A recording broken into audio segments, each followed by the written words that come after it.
I'm trying to progress through every type of, and I was talking to my lady about this the other day, every type of engine that's available.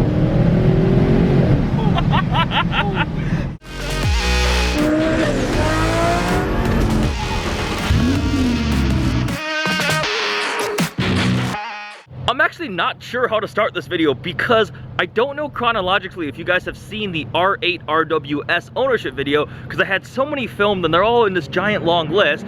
But Brandon from Fletcher Jones Audi has gotten rid of the R8 RWS. I did. He traded it in for a all-6 all-road.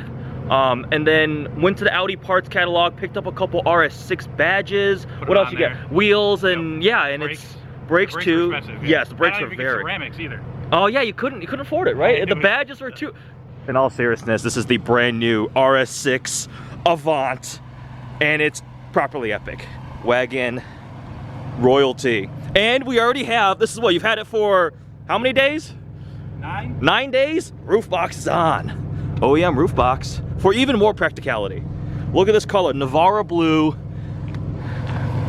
And then Andrew's old RS7 is parked right there next to it. And there's Andrew making a showing.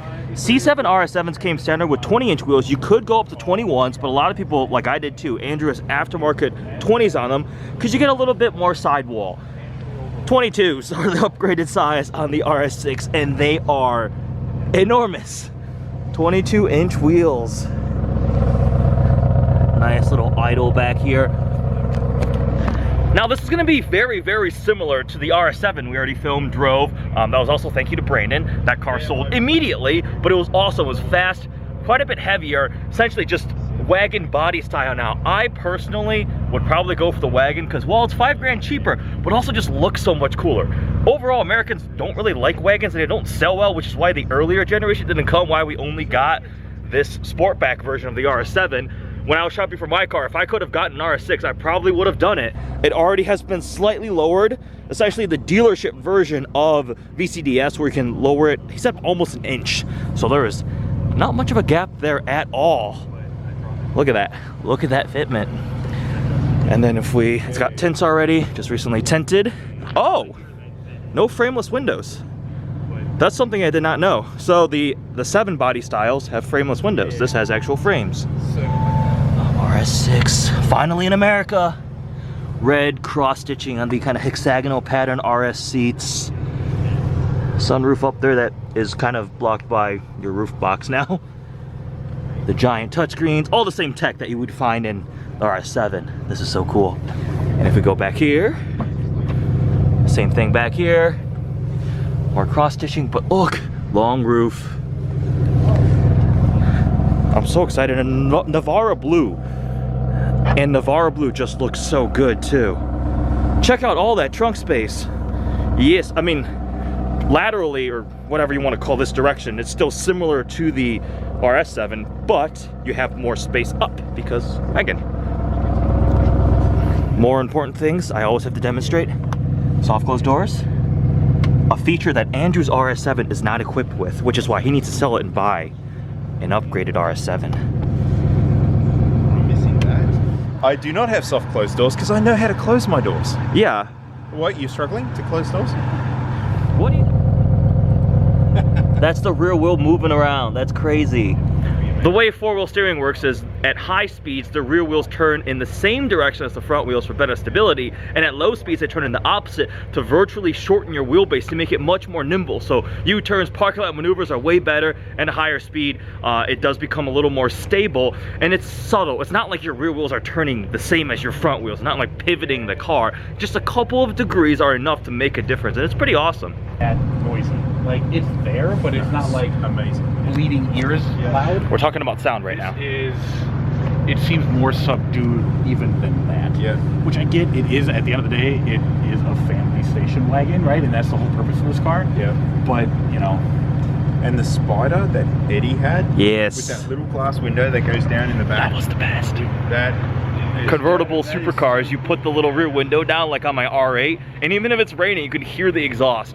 So Brandon's saying that he came from an R8 RWS, and that 5.2 V10 sounds amazing. So this is a bit more subdued, obviously way more torque. Now, this is not the only video we're going to be filming with this car. We will do the full review, ownership interview with Brandon once he spends a little more time with it. He's taking it on a rally very soon. I think he's doing Avants, like a wagon, long roof rally with this thing. It's going to be properly driven, properly used. I also think he's going to paint match this top of this whatever cargo roof thingamajig to match the Navarra blue paint and leave this as a black accent, black badges. That'll be very cool. Brandon just made a brilliant point. The previous generation RS7, the C7.5, the RS6 and the RS7 front end were different.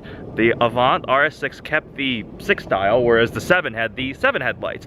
But on this one, they've made the front ends identical. We don't have the new RS7 here, but if you were to put one there, the front ends are exactly the same. Same grille, same headlights, and if you look just like an A6 all-road or normal Audi A6, it's different. Rear end is different though, because the RS7 has those giant light bar thing that goes across the back, and this is the regular A6 Avant rear end. But very flared fenders, laser headlights. See a little blue element there, you can see it's laser headlights. Massive front calipers. These are, yeah, the brakes. But hey, do you know why they don't have the wave rotors anymore? I don't. That's weird, because all the Audi performance models RS used to have like the scalloped wave rotors. It's just nice shiny circles that probably still cost $5,000 per set. Probably. And those are steel front. Yeah, steel. 1,392 Hemi. Yeah. What? And Tim definitely needs that because this car consumes motors. Will probably go in the next 10,000. 10,000 miles, about it. Yeah, we're gonna film a video of that 300 SRT soon. RS6, old RS7, my Mustang. Ford. Yeah, this is why I left the space there. We got segregation here. It feels really weird. I've had 4 straight Audis, and now I don't have one at all. I still like them a lot. It's strange. Maybe I should buy something. But I can't because these are like way back ordered. And if I were to get one, and if I were to spend the money to get it brand new and eat that depreciation, I would absolutely go something crazy Audi exclusive, interior, exterior, which probably also take a long time and also cost more than I have. So I don't know what I'm gonna do. Wait, is it limiting? Ooh. Does it limit the RPMs? Oh, that's annoying. Yeah, a little bit. Oh, that isn't, we're gonna tune that out. That's really frustrating. Okay. We will be reviewing this at some point. But first, you're going on Avant's rally? Long roof rally. Long roof rally held by Avant's. Correct. Okay. And it's mainly for Avant owners. Okay. It starts at Lime Rock Park in Connecticut next weekend. And it should be a lot of fun. That sounds like it'll be Perfect awesome. way to break this thing in. Oh yeah, how many miles are on it now? 565. 565 today. Brand new. Which is surprising. I mean, I've had it for a week. I couldn't believe it. You know, Oh man, you did drive it a lot in a week. I have, yeah. Double touchscreens, exactly the same as the RS7. Don't roll the windows down because tints. What do you think, Timothy? I like this a lot, just interior-wise. Yeah. This is a really nice, comfortable place to be, and I'm 6'2" and overweight, so there's that. And you have headroom, right? Nice and comfortable, yep. And Lots you of took, headroom. Tim has already taken some amazing photos of this, so they'll be going up soon. Yes. At Tim Bro Photo on the Instagram. He's my favorite photographer. Oh, this is a dead end. Is it? Yeah, whoops, I should have said something. Yeah. Tim is one of my favorite photographers that drives a Mopar. Not many of those. They're smart enough to get something reliable. Oh, torque. That's what you Torque, get. That's what yes. he's saying, yes. It's a different cup of tea than the V10, but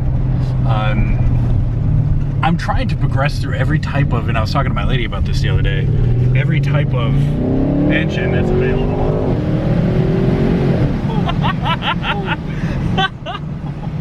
Okay, because you've gone through the 3-liter supercharged, the 5.2 V10, now this. Yep, and I mean, in the Audi realm, I've had 2 liters, Yeah. I've had, shut that. I had a twin turbo 2.7 in my old S4. Okay. Stock, and then I had one that was like full stage 3 plus that had, you know, like 120 grand worth of work done to it. Oh my God. I didn't pay for it. Yeah. I definitely chose the buy it, not build it route on that one, and I'm Buy it already built yes, route. correct. And I was, you know, my wallet was content with that decision. So yeah, I need a 5-cylinder, right? So I've had a 4-cylinder. I need a 5-cylinder. I've had multiple different variations of 6 cylinders. Yes. Forced induction, non-forced inducted. I've had V8s, Yeah. I've had a V10, so now I need a V12. Yes. I need a flat 12, which... Flat, okay, all right, we're getting ambitious expensive. here, yeah. And that was the conversation with my lady about it. Oh man, this new ZF8 tune, or it's an updated transmission or the same one? I believe it's the same one. Okay. I mean, it's plenty quick upshifts when you're in sport mode too. It definitely is.